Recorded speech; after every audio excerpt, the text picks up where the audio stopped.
Hello lads and ladies, and welcome back for another video on the channel.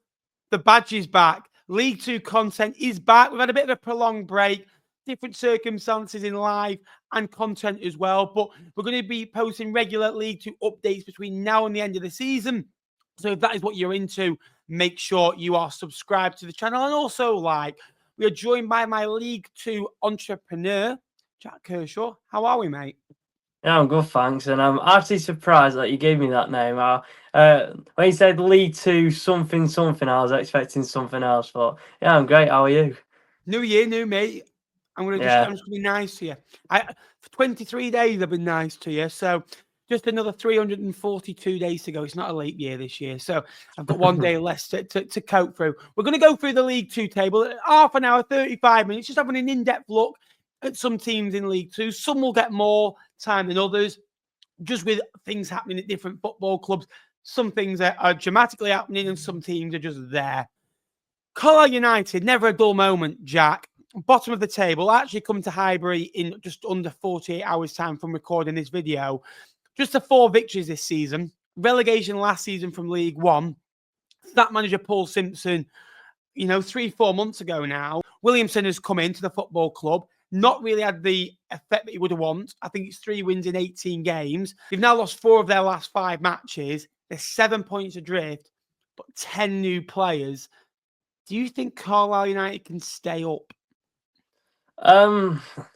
It's a tough one. Expect for the players that they've signed, the Williamson type players, and I think they've signed 10 or 11 players. About half of them are ex-Gateshead. So you think you've got them, you've got the relationship there, and you're thinking, right, you've got to pick up now. But I expect them to stay up, and I think they could be in a bit of big trouble if they go down. No, obviously they'll have the backing from the Pittocks, and obviously they're not going to sack Williamson because they've had all this backing in the transfer window. I hope Carlisle stay up because they're a massive football club for this division, but it's just whether Williamson can adapt, and it's whether Williamson can, use this January transfer window to really lift the club.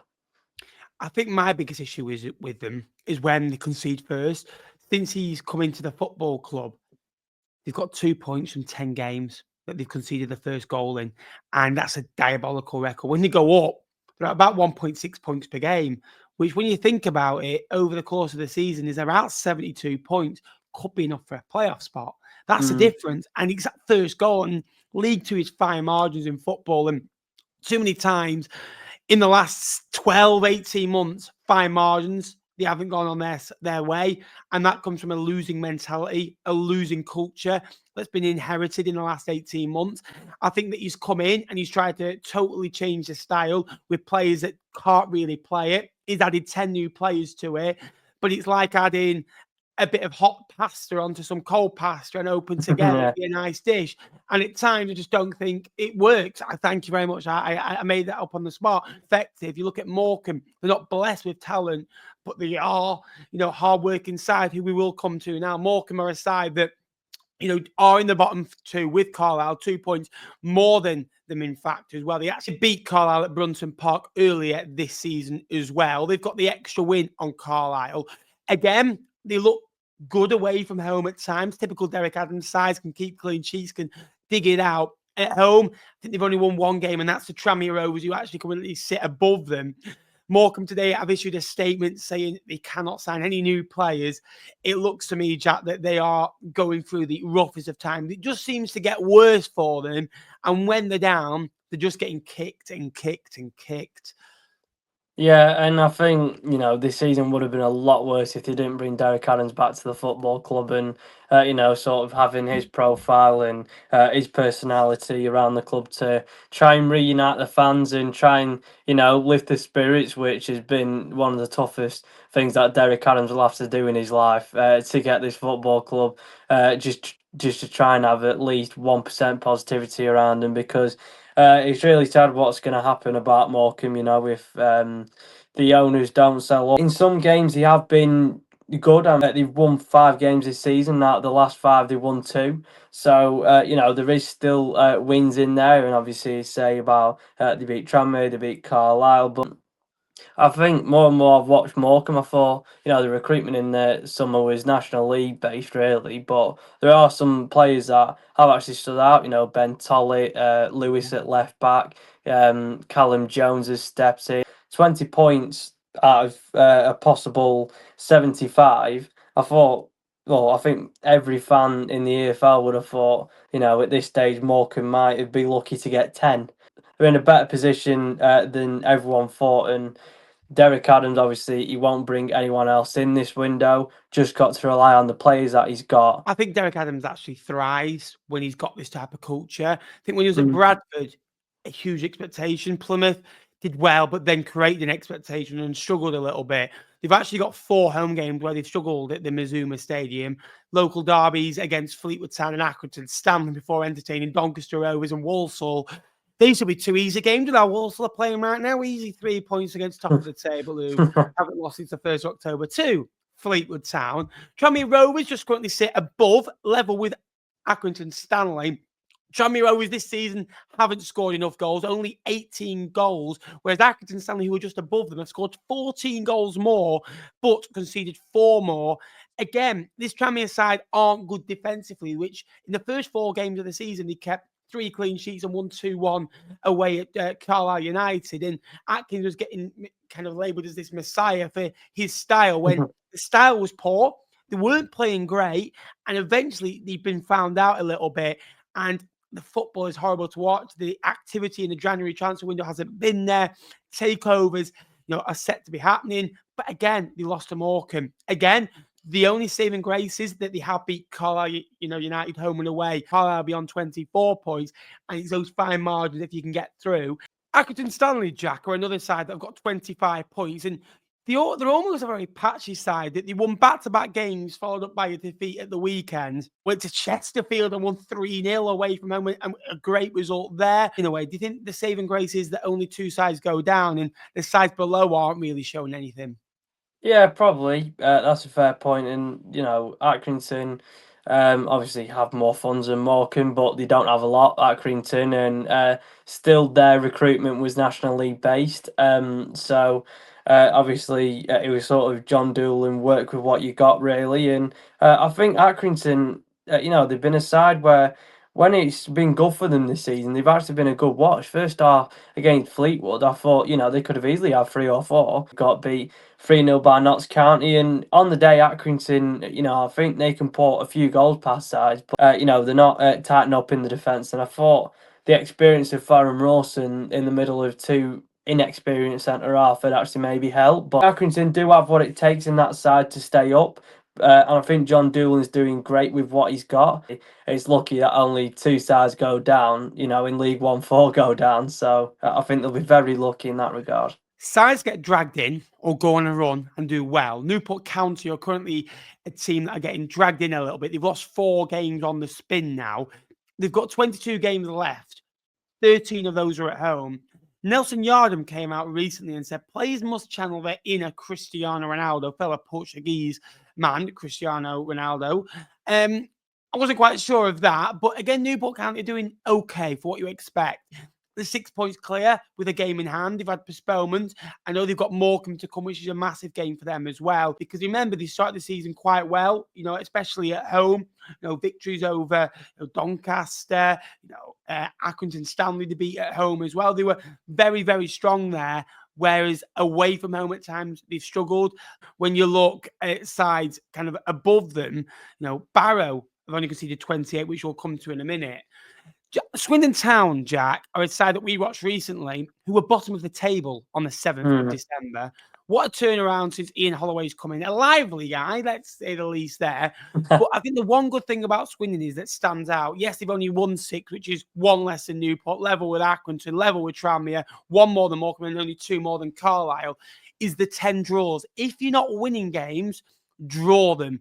Maybe I put Swindon too high in my prediction. I think I put him maybe 11th. And I thought Mark Kennedy at League One level, he kept it tight at the back, which obviously, I think he tried to go away from that at Swindon, become more of a possession-based side. But then when you've got Harry Smith, you want to have the sort of adaptability to sometimes play possession, but then go direct. You've got a 6'4" striker who'll he's got to be up there for one of the most aerial duels won in the league, and I think Holloway's done a great job. I think sometimes he's used his personality and his bonkersness to sort of reflect away from the pitch. Now they've got the expectations higher, and obviously they're getting results now, and I think that'll extend. They've got Newport, Tranmere, Carlisle next. That's 3 big matches and 3 teams that are all below them. Yeah, Barrow are another side that recently had a managerial change.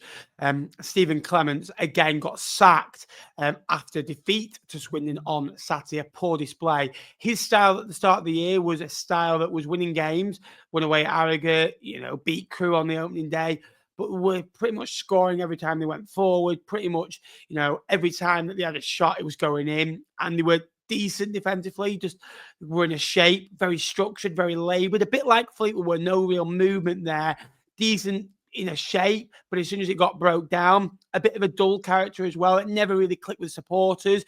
And you look at previous managers that have done well at Barrow, and Ian Evatt and Pete Wild, that were there for good periods of time, that were successful, if you think about it, that Pete Wild was there and transformed them from a bottom half League Two club to a top end fighting playoff team for Barrow is a really, really good achievement. It never really clicked there. So I wasn't surprised. Andy Wing's a guy that's done well at Solihull, maybe petered out a little bit recently, but just feels a fresh appointment. He's 40 years of age, still a young manager as well. Barrow are in a decent position because, again, when Pete Wild came into Fleetwood, similar roles, 8 points off the bottom 2, which you think Barrow will be safe in. Harrogate, Jack, are a side that, again, they drew to us just after Christmas, but too many defeats in there. 14 defeats in the last 27 league games, obviously since the start of the year. But they've been on a really bad period where they lost 5 on the bounce before coming to Fleetwood. You think about it, 7 losses in the last 13. It's Harrogate are doing well for what you expect.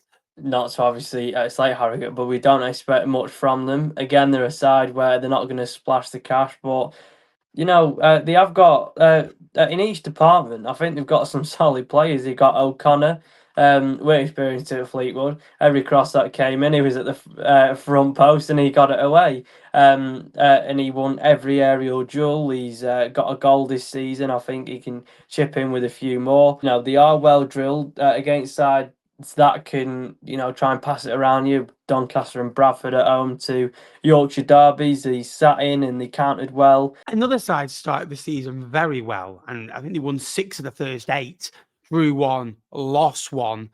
Since then, they've played 16 games, won 3, drawn 2, and then lost the other 11 games, which is not great at all.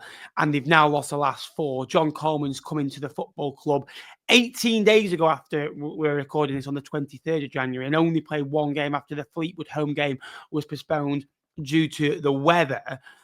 Again, where did Gills go from here? Because every year they start seasons quite well, and then after that they peter out, and they've got a good squad full of good players. When they came to Highbury, they were okay.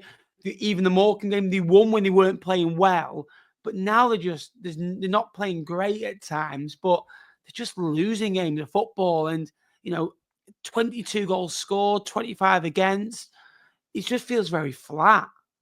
Yeah, and Gillingham, it seems like they're going through the same cycle.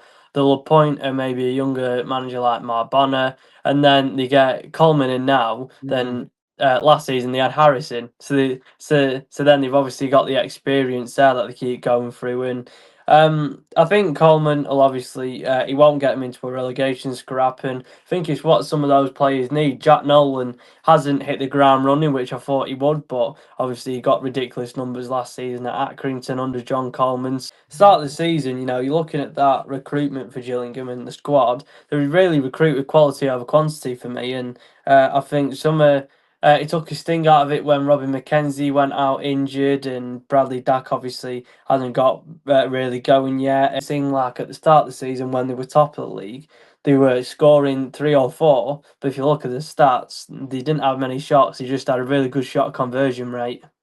Yeah, 100% can get on board with that. Again, this league's full of different sides and different teams that do different things. Cheltenham start the season flat. again, some good results in recent weeks as well. Since the Fleetwood game, they went on a record till just after Christmas of scoring in every game, and that was a problem for them. They scored 34 goals this year, which is, a decent numbers as well. 1 win every 3, just where they should be, really. A decent season for them, consolidating. Look, they want promotion, they've come down, but I think sometimes you just got to look at it. Another side, Colchester United, I think my word for them, Jack, will be constantly inconsistent, but that's good for Colchester in a way that they're not constantly inconsistent of losing games of football. They've drawn 13 of their 26 games, 1-0 as well. Danny Cowley's sides are normally sides that are hard to play against, scrappy, fight for every ball, and we experienced it at the end of November. After a slow start, not bad for my underdogs. No, I think they're actually 14th off.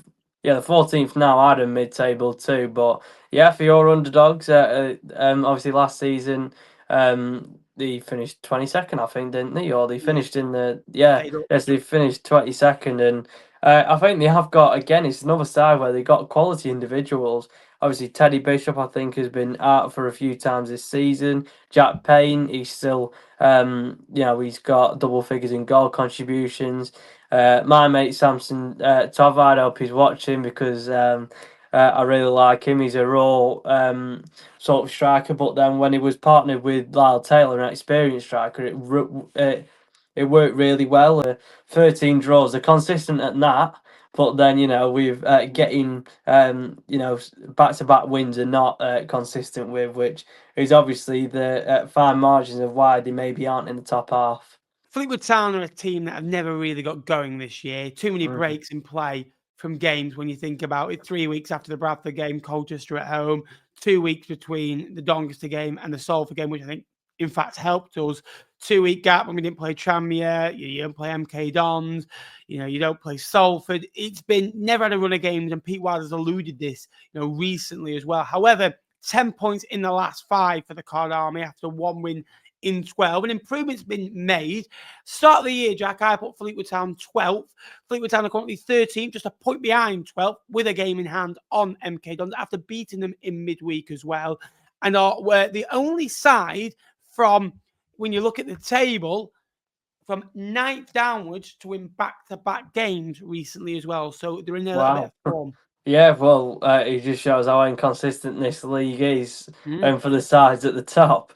But I think so far Pete Wild is bringing what Charlie Adam couldn't bring. With the in-game changes, the adaptability in formation, and obviously our season's never got going. But I'm actually thankful we've had that break since the Doncaster game. Had the perfect 2 games against Harrogate, a direct side, which we had more of the ball against, and then Doncaster, a side that wanted to try and play more football than 2 weeks on the training ground. Wales got more coaching into the players. Then now we're on back-to-back wins. We went from a 5-back to a 4-back, and I'm finally enjoying watching Fleetwood play. It's something to really get on board with Pete Wild. He's always smiling. He's always offering something different in interviews. And, we saw with his Barrow side, he can uplift sides and he can get them in the top half, and really that's where Fleetwood want to be definitely next season. This season I have full hopes that we can get into that top half. Depends how far this run will take us, because we've got games in hand and hopefully we can sneak in that playoff spot, but I think that's me getting too excited. We've won 2 games and he's already booking his trip to Wembley. I'm a big believer in when managers first come in, they're very much like politicians. They'll tell you everything. When a politician's lying, the lips move. Pete Wild looks to be a good fit for Fleetwood Town as well. And he kind of has a fine, very passionate, sometimes maybe not always the best thing. MK Dons this season, they won 5 on the spin and meant to play Fleetwood. It got postponed, but since then, been in terrible form. 3 defeats on the spin going into a local game against AFC Wimbledon. That should be a nice one for the locals. MK Dons tipped to be a dark horse to win the league this year with the players that they signed. Wasn't really a dark horse. They were up for it. They're 8 points off the playoffs now, playing the same amount of games. Off the top 3, they are a whopping 10 points off. and off Walsall, where people expected them to be, they are a whopping 24 points off. Scott Lindsay's gone in there, and I do think that managers like Scott Lindsay, who did a phenomenal job at Crawley last year, don't get me wrong, and Mike Williamson, gets away with it because of the way they play into ownership eyes. I think it's very boring and very passive and not great to watch when you're losing. When you're winning and it's an arrogant style of football, we're going to have more of the ball.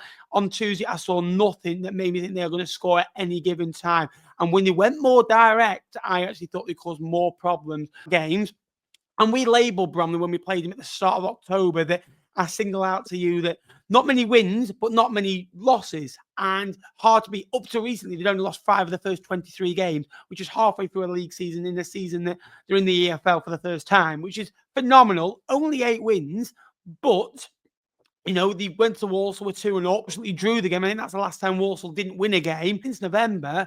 Phenomenal run. And Bromley to be 34 points after 25 games, on point with MK Dons, a point behind Chesterfield, who, yes, they came up with. Thinking about Bromley at the start of the season when everyone's tipping them to go down, personally, I think that's just because it's a side that's as small as Bromley is and they've come up from the playoffs in the National League. They're not as big as Chesterfield. That's why people put them in, obviously, the bottom 4. But, for a club of that size, you'd think they want to prioritise the home form, which I'm sure they will, but they've only won 3. They've actually got more points on the road this season and they've actually played 1 more at home. So, it's interesting to see how they're really fearless on the road at Bromley. And, 14 goals from set pieces this season.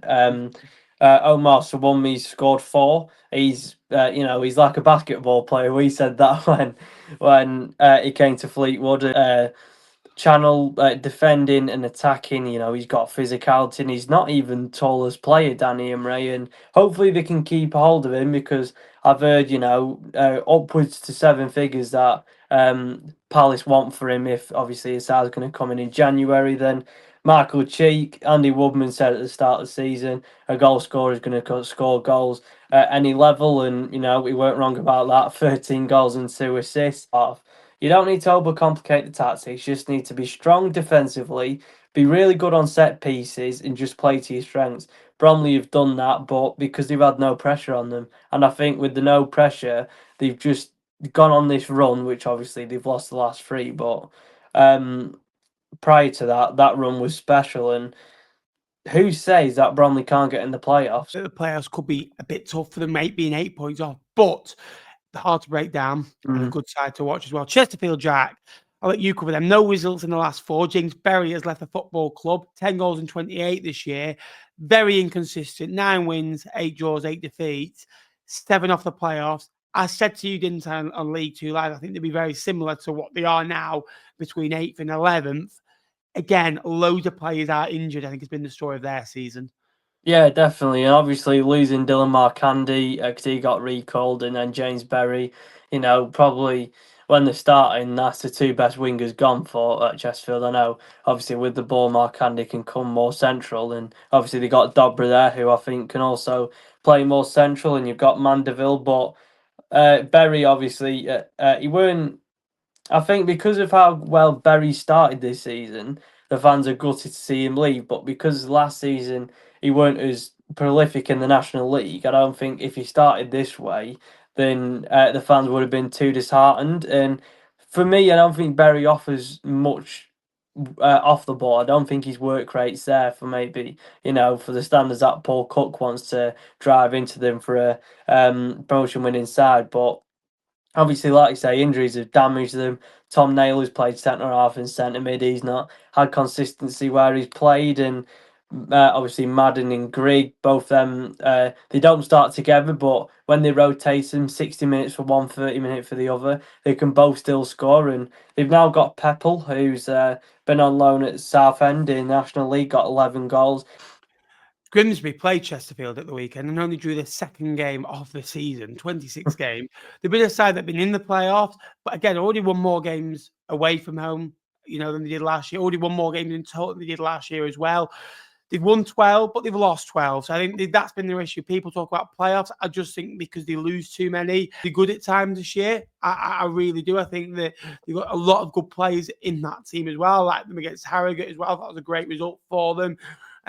Swan Thorson, I'll go with as well, scoring that winner. Kahori's been a great player as well. Cass, I'm a big fan of as well. So they've got a good back four.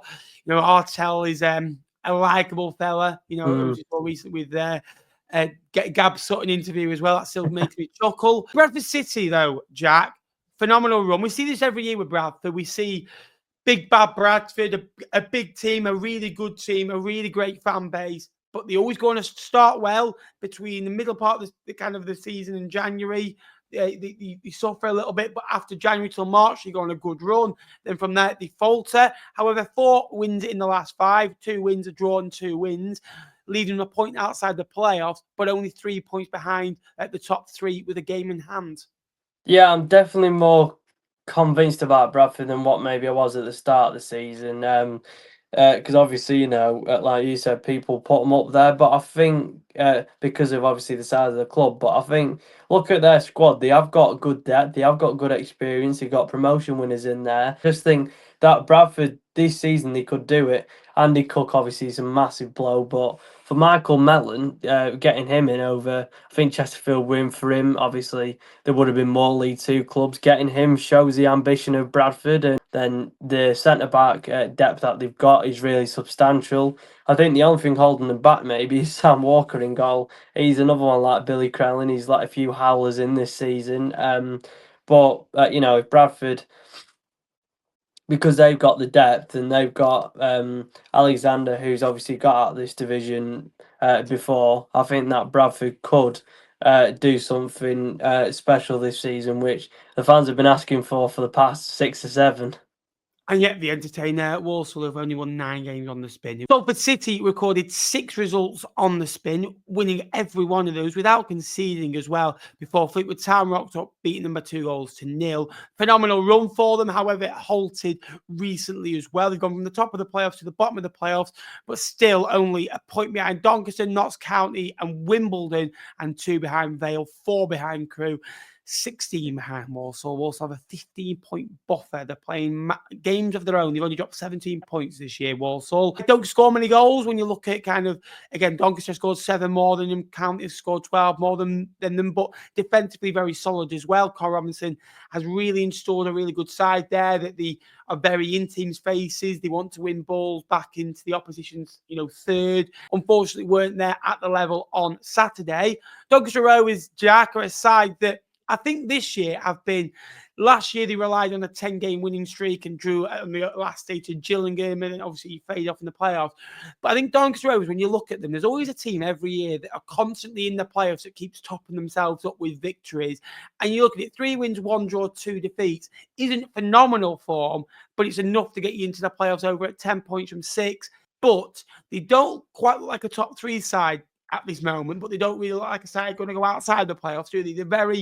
They're very much a 6th place team inside the playoffs. Yeah, and Grant McCann's promised, a star signing this window. I don't know if that star signing's been done yet. And then when asked in an interview, we actually didn't remember him saying about a star signing. So it's interesting to see what Doncaster do for the rest of the window. And last season, they relied on Matty Craig, who obviously I really like, Lotala in goal, and also Hakeem Delican, who really regained his form. Them 3 loans really, really helped him. And now they've got Charlie Crewe. I think he's on loan from Leeds. They've got Rob Street on loan from Lincoln, who's obviously he's not really kicked on there. And then they've got Ethan Ennis, forward on loan from Manchester United. So they've got some good loans there. With fishing depth, maybe not in the centre half department, but Jay McGrath and Joseph Olowu. I'm surprised I actually pronounced his name right, to be honest. I was worried. But I think Olowu, he's the pairing at the back. I think they've been really good. McGrath can win more in the air. Olowu's more athletic. I think Doncaster have what it takes. It's just, I think their weakness really has been when they've dominated the ball, because I think they dominate it too much. They don't try and stamp their authority, and they don't dictate the tempo, and it's very much they're better when they try and get it from back to front really quickly, like Fleetwood were under Charlie Adam at times. 100%. Notts County looks so effective at this moment in time. Yeah. 5 wins in the last 6. Ness, Robertson out as well. Great result at Accrington the other day, 3-0. McGoldrick scoring another brace. I think that's 4 for the season now for him as well, which is always nice to see that there's still life in the old dog. Yeah, Erling Haaland is the only other player that scored as many braces this year. Who is he? That's who I asked. And look, when you've got Jones out as well, that you're always going to struggle. You've got Jones, you've got Ness, you've got Robertson out injured, potentially Jack to leave the football club. However, I had asked Jack, look, I think he's got 12 goals this year. I think he got 4 in 8 last year. Look, stay at this football club. Plymouth Argyle want him. You could be in the same league next season, having assessed in the summer market. AFC Wimbledon are another side that go on little runs of, they went 1 win in 3, lost and drew, but have won the last 3, Jack. 13 wins this year. Matty Stevens looks to be the man, doesn't he? He really does. Another victory the other day, another goal for Matty Stevens, this time from the spot as well. Great result for them. Tranmere looks so off it, but on Wimbledon, so strong at home. So many teams. It's so close from Crewe in foot with 46 points to where Bradford are. There's, 7 or 8 teams there that are fighting for the last 2 spots. Yeah, and Wimbledon, again, another side that wants to keep it tight at the back, but going forward, they've got a lot of good attacking talent. Newfield and Tilly, I won't even call them wing backs, I call them wingers, and obviously Fleetwood have experienced where we've had Phoenix Patterson at wing back, we suffered. Seems like Newfield and Tilly, seems like their attacking output seems to outweigh maybe the defensive qualities that they have, but it's working for them. It's not damaging anyway, and Matty Stevens, he's regaining his Forest Green form in the 21-22 season where he bagged something like 27 goals. And I think when he's had sort of a target man to play off, I know Omar Bugle's not ready for selection currently, but when he's had that target man to play off, he's able to go in behind, and that partnership's been one of the best in the Football League this season, closely behind. Obviously, we'll come to them. Jamil Matt and Nathan Lowe. It seems to be a recurring thing with me and goalkeepers. I don't mean to slate him, but Goodman, he's had a few howlers this season. So it seems for a few sides, the man between the sticks could be damaging them. But Wimbledon, they keep it tight. They've got a lot of attacking talent on the pitch. They're physical, they're athletic. And Port Vale, another club that have changed goalkeeper. Ben Amos is coming for club stalwart Connor Ripley, who's loved and adored at that football club. And they're a club that Darren Moore's sides are always sides that go on these patches of being unbelievable and so good. And they won 8 and 10 through the other 2. Away at Accrington, 2 goals down, scored 2 late goals. And at home to Colchester, where the opposite happened. They were 1-0 up and Colchester scored a last minute goal. Again, we love late goals to Colchester. And then they went 8 without a victory. So it's just mad how it can completely change. However, back-to-back victories now has got them back into that top 2. Good to see, because Vale are a club that have had a lot of quality. Payton's been sent out on loan as well. And they've kind of had to maybe reshuffle the squad a little bit in recent weeks as well. But they've got a good squad. They really have. And unfortunately, it just hasn't quite worked for them at times this year. But Darren Moore's sides are normally sides that are quite... It's hard to watch, but when it gets going, and they need to take advantage of the good periods. And it's hit or miss. If they get into the playoff, you can't really know what Port Vale are going to be like. I think if Port Vale need to go up this year, they need to go up for the top 3. I tell you a side I've been really impressed with. After the poor start, Jack, 5-0 at home to Chesterfield, lost away, obviously, at Barrow, and were so flat. But again, the 46 points, doing really well in the division, 12 wins, 3 results in the last 4, slowly getting back to the best, been strong at home, getting goals from all over as well. Beat Morecambe last time out as well. Chris Long scoring the winner. To continue that form we saw last season, they were up there. Then at the start of 2024 into the end of the season, they slipped into the playoffs where, like Barrow last season, they were in the top 3 for the majority of it. And I think Lee Bell's a really good manager. Again, another one. It's becoming a recurring theme. We talk about size being really, hard to beat at the back, but Crewe really are, and they've got two really good wing backs. Cooney brings passion. Obviously, I think when Dimitri's not been there, he's been captain. I think at Fleetwood, he was captain Cooney. So Yeah, scores. I don't think he's that old either, Cooney. So shows No. he's it shows his characteristics, and I think he's got a lot of passion, a lot of physicality and power when he drives up and down the wing, and he's got the output. He's on the set pieces. Then Max Conway, he's on loan from Bolton. Sure, Crewe fans are delighted that he's stayed on loan for the rest of the season.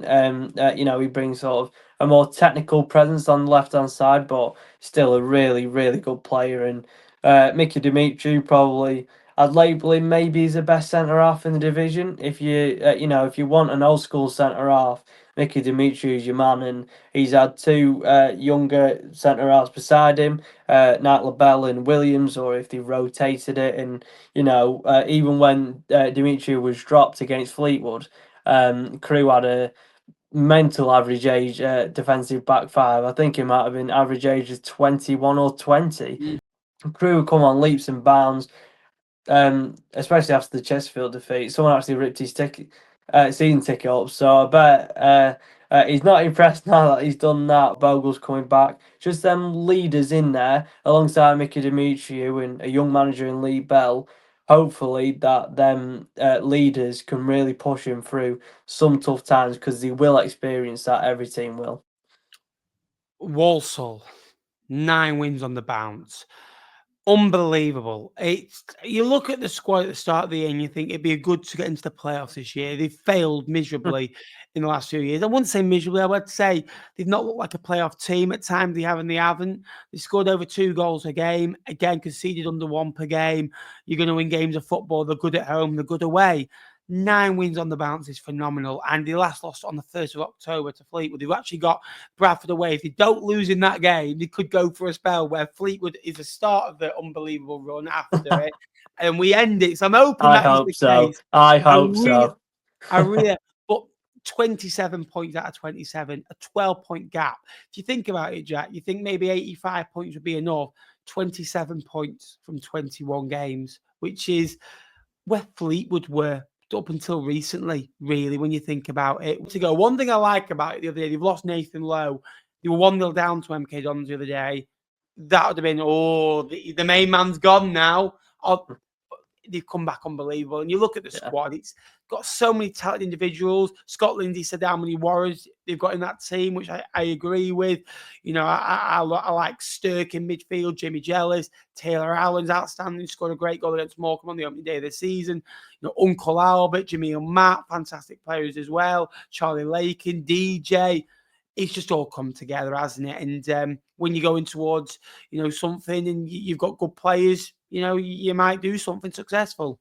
Yeah, I was foolish to put Walsall in the bottom half this season. It seemed, I think I put them like maybe 18th, but at the start, I know it's a Kershaw disaster. But Many at of the start, them.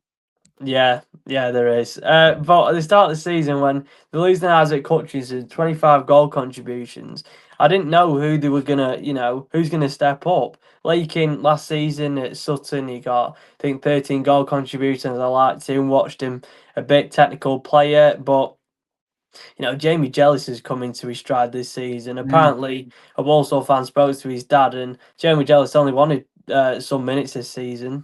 And, he's broke through to the first team and been, one of the nailed on starters. And Connor Barrett, signing from NFC File, bombs down that wing, 6 assists this season. Taylor Allen, 11 goal contributions from centre half. That's better than most forwards in the division this season. So, it's not bad to have that creativity at the back. And then obviously Nathan Lowe, I don't need to go too much into him. Obviously he's got recall, but I think 25 goal contributions in 30 games in all competitions, that's just ridiculous. But he was playing alongside an experienced Jamil Matt who can hold up the play, do the dirty work for him, be really strong in the air. And even Jamil Matt's got 9 goals this season from past season where he got 6-2 and then 2 at Forest Green.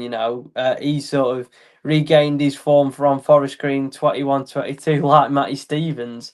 And if you were going to say to me after the 6-2 win that we had there, who's going to go on a run now, Walsall or Fleetwood, you would have said Fleetwood because we beat him 6-2, but it's gone the complete opposite way. And fair play to Walsall. Even when they got beat 4-0 in the FA Cup by Charlton, they still responded and beat Notts County 3-2, went to Vale Park and won 1-0, and ever since then, big win. you just think that Walsall are going to wrap it up maybe end of March, start of April. Yeah, they've got massive kahunas of Walsall, winning big moments, which I really like as well. And it's been a great division so far. And if it was to ask you for an unpopular opinion, obviously not Walsall going up, that's maybe not quite unpopular. What would you say? I think Morecambe will stay up.